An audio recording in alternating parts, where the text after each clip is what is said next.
आप सभी का इस नए वीडियो में। दोस्तों, हम सभी को अच्छे इंसान बनने की सीख मिलती है और हम यही सीखते हैं कि बुरे कर्म से बचें और दूसरों का सम्मान करें। लेकिन कई बार हम यह भूल जाते हैं कि कभी कभी हमारी अच्छाई का गलत फायदा भी उठाया जा सकता है। अच्छा इंसान किसे पसंद नहीं आता? बचपन से ही हमें सिखाया जाता है कि अच्छा इंसान बनो, अच्छे कर्म करो, किसी का गलत फायदा ना उठाओ। लेकिन यह सिखाया नहीं जाता कि जब हम पर कुछ लोगों द्वारा अन्याय किया जाता है तो हमें कैसे रहना चाहिए। जब हमारा गलत फायदा उठाया जा रहा हो, क्या तब भी अच्छे बने रहना और हमारा आत्मसम्मान खोना सही है? जब एक अच्छे इंसान का हक जबरदस्ती छीना जा रहा हो, क्या तब भी अच्छे बने रहना ठीक है? दोस्तों, अच्छा होना आजकल एक आदर्श माना जाता है। जैसे कि आपने अपने आसपास के लोगों को यह कहते सुना होगा कि देखो वह इंसान कितना ज्यादा अच्छा है। लेकिन हम इस बीच यह भूल जाते हैं कि अच्छे होने की भी एक सीमा होना जरूरी है। हमें यह याद रखना चाहिए कि हद से ज्यादा अच्छा होना भी अच्छा नहीं होता। और अगर हम यह भूल जाएंगे तो यह दुनिया हमें यह बार बार याद दिलाएगी और साबित करेगी कि हद से ज्यादा अच्छा होना भी अच्छा नहीं होता। अक्सर आपने यह देखा होगा कि जो जितना अच्छा होता है उसे उतना ही दुख मिलता है। पर ऐसा क्यों? व्यक्ति हमेशा दूसरों की भावनाओं और जरूरतों को अपने आप से अधिक महत्वपूर्ण मानता है और इसी कारण वह खुद को एक कठिन स्थिति में पाता है।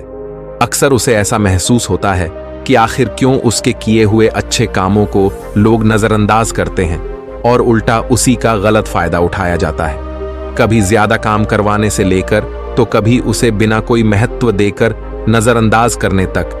किसी के लिए हम अच्छा करते हैं तो वहीं से हमें दुख प्राप्त क्यों होता है? आमतौर पर जब कोई आदमी कभी क्रोध कर दे या दुखी होकर किसी को भला बुरा कह दें तो हम उसे बुरा समझने लगते हैं। ऐसा आपके साथ भी हुआ होगा कि आपने कभी ना कभी तंग होकर किसी को कुछ भला बुरा कह दिया होगा और सिर्फ उसी कारण आप लोगों के नजरों में बुरे माने जाने लगे। और जैसे कि कर्म और फल का नियम कहता है, बुरे कर्मों का परिणाम बुरा मिलेगा। आज तक आप यही समझते आए हैं कि सिर्फ बुरे कर्मों का फल बुरा होगा।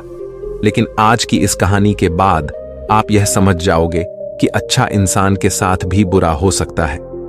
जब वह हद से ज्यादा अच्छा बन जाए, उस इंसान को दुख ही मिलेगा, उसका परिणाम भी बुरा ही हो सकता है। तो चलिए आज की इस बोध कहानी के द्वारा हम यह समझेंगे कि ऐसी स्थिति में हमें क्या करना चाहिए और यह भी जान लेंगे कि ज्यादा अच्छा होना अच्छा है या बुरा। तो चलिए शुरू करते हैं। बहुत समय पहले की बात है। एक नगर में एक धनी सेठ रहता था जो बहुत दयालु था। इतना बड़ा व्यापार और बहुत सारा धन होने के बावजूद वह एक भोला और दान करने वाला इंसान था। वह हर किसी की मदद करता था। उसके मन में लोगों के प्रति प्यार और दया की भावना ये थी, वह किसी का भी दुख नहीं देख पाता था। उसके इतने दयालु और भोलेपन की वजह से उसके आसपास के लोग उसकी इसी बात को उसकी कमजोरी समझकर उसका फायदा उठाते थे। कुछ लोग उस सेठ के सामने झूठ मूठ का रोना रोकर उससे पैसे उधार ले जाते थे। सेठ अमीर तो था ही और ऊपर से दयालु भी। जब वह सेठ उन लोगों की दुखी हालत देखता और उनकी परेशानियां सुनता तो उसका मन भर आता। और जब वह लोग उससे कहते हैं कि मुझे थोड़ा धन उधार चाहिए या तुम मेरी मदद करोगे, मैं तुम्हारा यह एहसान कभी नहीं भूलूंगा, तो वह मना नहीं कर पाता। वह सोचकर धन दे देता कि अभी इसका बुरा वक्त चल रहा है, इसको मेरी मदद की जरूरत है। बाद में यह धीरे धीरे वक्त गुजरता गया। लोग उस सेठ के आगे बिना बात का रोना रोते और उसका धन ले जाते और कभी वापस नहीं करते। सेठ भी कभी धन वापस नहीं मांगता था। उसको लगता था कि जब इसका बुरा वक्त गुजर जाएगा तो धन वापस कर देगा। लेकिन कहते हैं ना कि हर सुबह के बाद रात होती है, हर सुख के बाद दुख आता है और दुख के बाद सुख आता है। ठीक उसी तरह उस सेठ के साथ भी हुआ। कुछ सालों बाद उसे पास धन कम होने की वजह से उसके व्यापार में माल भरने के पैसे कम होने लगे और इसके वजह से उसके दुकान पर अब ग्राहक भी कम होने लगे, क्योंकि जो सामान उन ग्राहकों को चाहिए था वह सामान उस व्यापारी के पास खत्म होने लगा था और उस सामान को लाने के लिए अब उसके पास इतना धन भी नहीं था। धीरे धीरे सेठ का धन समाप्त हो गया। एक समय था जब वह सेठ अपने नगर के अमीर लोगों में आता था, पर आज उसके पास पैसे नहीं थे। ऊपर से ढेर सारा कर्ज उसे बाजार से लेना पड़ा। उसे समझ नहीं आ रहा था कि वह क्या करे। उसने महात्मा बुद्ध के बड़े चर्चे सुन रखे थे। उसे ये पता था कि उसके बहुत मित्रों ने उनके पास जाकर अपने जीवन के लिए सही मार्गदर्शन लिए है और वह जो ज्ञान देते हैं वह काफी जिंदगियां सुधार चुका है। उसने निश्चय किया कि अब तथागत गौतम बुद्ध ही उनकी समस्या का हल बताएंगे। यही सोचकर वह अगले दिन गौतम बुद्ध से मिलने निकल पड़ता है। वहां जाकर बुद्ध को प्रणाम करते हैं। फिर सेठ गौतम बुद्ध से कहता है, मुझे मेरी समस्या का निवारण चाहिए। बुद्ध कहते हैं, पूछो, क्या पूछना है। फिर वह उन्हें सारी बातें बताता है कि कैसे वह लोगों की मदद करके अमीर से गरीब हो गया, कैसे उसने बस लोगों की बुरी हालत देखकर अपने व्यापार के पैसे उन्हें मदद करने के लिए दे दिए और आज वह खुद जरूरतमंद हो गया है। गौतम बुद्ध उसकी सारी बातें ध्यान से सुनते हैं और कहते हैं कि तुम बहुत ही ज्यादा सीधे और दयालु हो। जरूरत से ज्यादा सीधा होना भी हमारे लिए मुसीबत पैदा कर सकता है। आगे बुद्ध कहते हैं, तुम लोगों की मदद इसलिए करते थे ताकि वो मुसीबत से बाहर निकल सके, लेकिन लोगों ने इसका फायदा उठाया और तुम्हें ठगने का काम करते रहे बाय। उस सेठ ने कहा, आप बिल्कुल सही कह रहे हैं बुद्ध। मेरे दुखों का कारण मेरा ज्यादा सीधा होना, सरल होना और दयावान होना ही लग रहा है, लेकिन मैं अब क्या करूं? मुझे रास्ता बताइए। क्या मैं बुरा बन जाऊं, दया निकालकर फेंक दूं, निर्दयी हो जाऊं? क्या अच्छाई करने की कोई कीमत नहीं? इस दुनिया में क्या मदद करने से या किसी का भला करने से बस यही परिणाम मिलता है? बुद्ध कहते हैं, नहीं, तुम्हें यह सब नहीं करना है। कई बार तुमने देखा होगा कि जो व्यक्ति ज्यादा अच्छा होता है उसे उतना ही ज्यादा दुख मिलता है। इसका सीधा कारण है कि वह अपने अधिकारों को सामने वाले की इच्छाओं से कम दर्जा देता है और फिर उसे जब भी आपसी अनबन होती है तो उसे अधिक तकलीफ होती है। लेकिन उसी के विपरीत हमें हमेशा यह भी नहीं सोचना चाहिए कि हमारा अच्छा ई और भला करना बेकार है या यह बस हमारी कमजोरी है। हमें अच्छा इसे हाथ कभी नहीं छोड़ना चाहिए। हमें बस यह सीखना है कि कभी कभी हमें भी अपनी बात रखने का अधिकार है और हमें अपने अधिकारों की रक्षा करनी चाहिए। इसलिए हमें अच्छे इंसान बने रहने के साथ साथ अपने अधिकारों की रक्षा करना भी सीखना होगा। अगर हमें गलत तरीके से नुकसान हो रहा है, कोई हमारा गलत फायदा उठा रहा है, तो हमें उसका सामना करने के लिए सही तरीके से खड़े होना जरूरी है। यही एक सच्चे और अच्छे इंसान की पहचान और शख्सियत होती है। वह आदमी कहता है, बुद्ध, मुझे थोड़ा थोड़ा समझ आ रहा है, लेकिन अभी भी मैं पूरी तरह नहीं समझा। इस पर बुद्ध कहते हैं, चलो मैं तुम्हें एक कहानी सुनाता हूं, उसके बाद तुम्हें समझ आ जाएगा कि तुम्हें क्या करना है और क्या नहीं करना है। बहुत समय पहले की बात है। एक जंगल में एक भेड़ रहती थी। उस भेड़ ने एक को जन्म दिया। वह मेमना बहुत ही सुंदर था। उसके शरीर पर बहुत ही चमकदार घने बाल थे। वह बहुत ही सुंदर लगता था। भेड़ भी अपने से बहुत प्रेम करती थी और उसका बहुत अच्छे से देखभाल भी करती थी। भेड़ अपने बेटे को अच्छी अच्छी बातें सिखाती, उसे अच्छे संस्कार देती। उस भेड़ की इच्छा थी कि उसका बेटा बड़ा होकर खूब नाम रोशन करे। लेकिन भेड़ के ज्यादा लाड़ प्यार के कारण मेमना बिगड़ता जा रहा था। उसकी मां उसे अच्छी शिक्षा देती थी, उसे अच्छे से रखती थी, दिन रात उसका पूरा ख्याल रखती थी। लेकिन मेमना दिन प्रतिदिन शैतान और जिद्दी होता चला गया। वह अपनी मां की किसी भी बात को ध्यान से नहीं सुनता और ना ही किसी बात पर ध्यान देता। उसे हर पल ऐसा ही लगता कि मेरी मां मेरा इतना ख्याल रखती हैं और इसी कारण वह खुद की जिम्मेदारी नहीं लेता था, ये सोचकर कि उसकी मां उसे किसी भी संकट से निकाल लेगी। वह धीरे धीरे गैर जिम्मेदार होता जा रहा था और अब उस भेड़ का लाड़ और प्यार उसी के मेमने के अच्छे और जिम्मेदार बनने में रुकावट बन गई थी। फिर एक दिन वह मेमना घूमता घूमता पास के जंगल में जा पहुंचा। वह मेमना पहली बार जंगल में गया था। उससे पहले बार जंगल में जान का मौका मिला था। वह जंगल की सुंदरता को देखकर चकित रह गया। उसने कभी इतनी सुंदर चीज नहीं देखी थी। इतनी सुंदर पौधे, रंग बिरंगे फूलों को देखकर बहुत ही प्रशंसा हुई। उसे ये सब देखकर बहुत अच्छा लगा। फिर उसने झांकियों के कुछ पत्तियां खाई।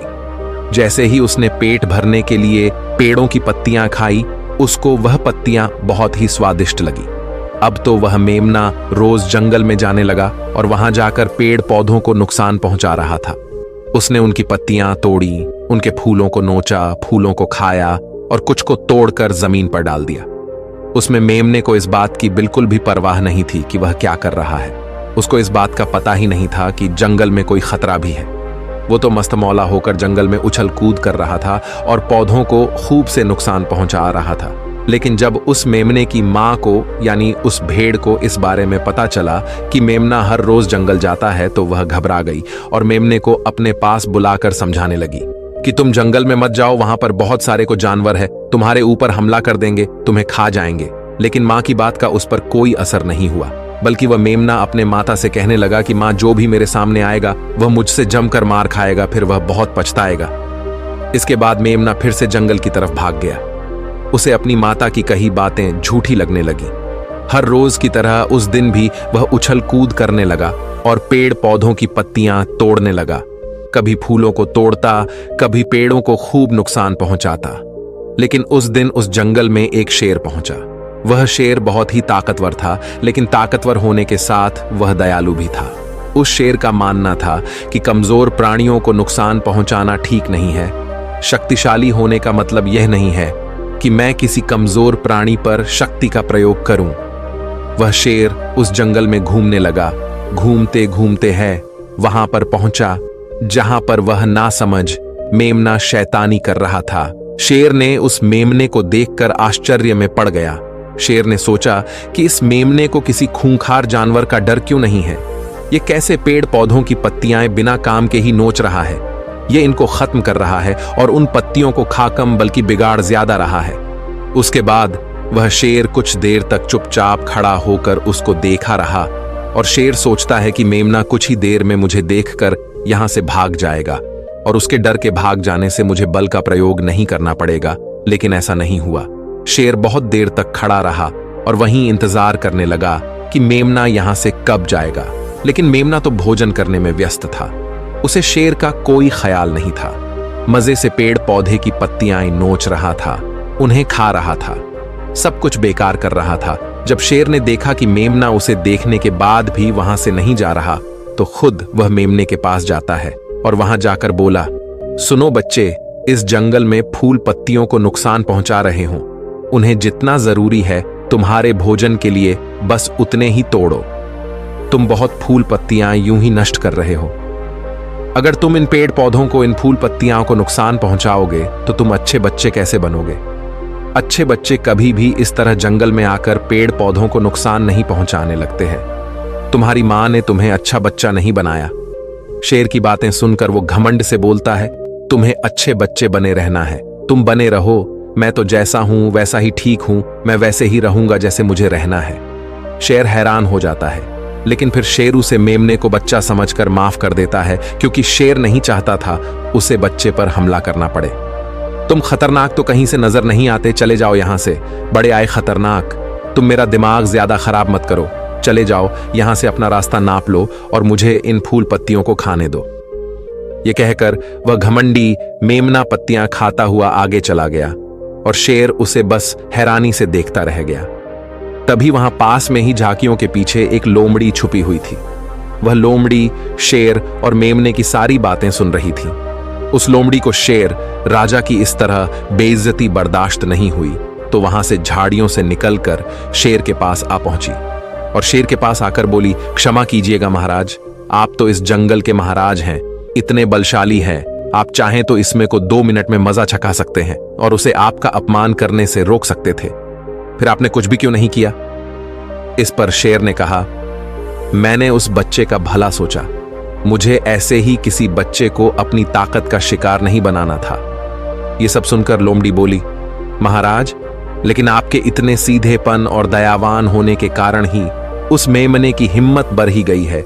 वह आपके सीधेपन का गलत फायदा उठा रहा है और जंगल में इधर उधर घूम रहा है और पेड़ पौधों को नुकसान पहुंचा रहा है।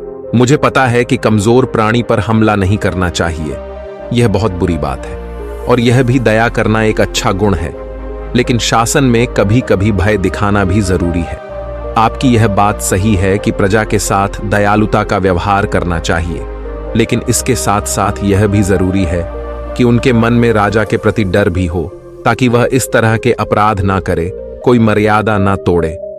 लोमड़ी की बात सुनकर जंगल का राजा शेर लोमड़ी से कहता है, क्या ऐसा हो सकता है कि मेमने को भय दिखाकर हम उसे काबू में कर सके, जिससे कि उसमें सुधार आए और उस मेमने को किसी तरह का नुकसान भी न पहुंचे, जिससे कि वह जंगल के पेड़ पौधों को कोई नुकसान न पहुंचाए। फिर शेर कहता है, लोमड़ी, क्या तुम ऐसा कर सकती हो? शेर के बात सुनकर लोमड़ी कहती है, जी हाँ महाराज, बिल्कुल मैं ऐसा कर सकती हूँ कि वह डर भी जाए, सुधर भी जाए और उसे कोई नुकसान भी ना हो। उसे इतना डरा दूंगी कि वह जंगल में कभी दोबारा घुसने की हिम्मत नहीं करेगा। मैं उसे इस तरह डराऊंगी कि उसके मन में भय बैठ जाएगा। फिर वह जंगल के पेड़ पौधों को भी नुकसान नहीं पहुंचाएगा और साथ ही साथ मैं उसको कोई भी नुकसान नहीं पहुंचने दूंगी। फिर लोमड़ी कहती है कि उसकी मां तो उसे कभी सुधार नहीं पाई, लेकिन मैं उसे जरूर सुधार दूंगी। लोमड़ी की बातें सुनकर शेर ने बोला, अच्छा ठीक है, तुम कोशिश करके देखो। अगर तुम्हें इसमें सफलता मिल जाती है तो मैं तुम्हें जंगल के सभी जानवरों के सामने इनाम दूंगा। शेर की बातें सुनकर लोमड़ी बहुत खुश हुई। वह तुरंत मेमने के पास गई और उस पर गरज पड़ी। इससे पहले कि वह मेमना वहां से भाग पाता, उससे पहले ही लोमड़ी ने मेमने को जमीन पर पटक दिया और उसे अपने मजबूत पंजों से दबोच लिया। मेमने को दबोचने के बाद लोमड़ी मेमने से बोली कि बोल, तुझे मार दिया जाए या छोड़ दिया जाए? तुमने इस जंगल के पेड़ पौधे, यहाँ के फूल और कमजोर प्राणियों के साथ भी तो यही किया है। मेरे ख्याल में मार ही देना चाहिए। लोमड़ी की बातें सुनकर मेमना डर के मारे थर थर कांपने लगा। फिर वह लोमड़ी से बोलने लगा, मुझे माफ कर दो, मुझे छोड़ दो, मुझे यहां से जाने दो। मैं कभी भी जंगल की तरफ नहीं आऊंगा, ना ही कभी पेड़ पौधों को कोई नुकसान पहुंचा दूंगा, और अब मैं कभी कोई गलती नहीं करूंगा। तब लोमड़ी ने मेमने की पकड़ ढीली की। जैसे ही मेमने की पकड़ ढीली हुई, वह जोर जोर से भागने लगा। वह गिरता उठाता भागता हुआ अपनी मां के पास जा पहुंचा। उधर लोमड़ी शेर के पास गई और सर झुकाकर बोली, देखा महाराज, ताकत के साथ दिमाग का प्रयोग करना भी बहुत जरूरी होता है। तभी लोग हमारा सम्मान करते हैं, तभी हमारी अच्छाई का गलत फायदा नहीं उठाया जाएगा। लोमड़ी की बात सुनकर शेर लोमड़ी की योग्यता से प्रभावित हुआ। उसने लोमड़ी को सारे जानवरों के सामने इनाम दिया। उधर वह मेमना घबराए हुए अपनी मां के पास पहुंचा और अपनी मां से आकर लिपट गया और मां से क्षमा मांगने लगा। मां, मुझे क्षमा कर दो, मैंने आपकी बात कभी नहीं मानी। आप मुझे हमेशा सही कहती थी कि जंगल में बहुत खतरनाक जानवर रहते हैं। आज के बाद मैं कभी भी उसे जंगल में नहीं जाऊंगा।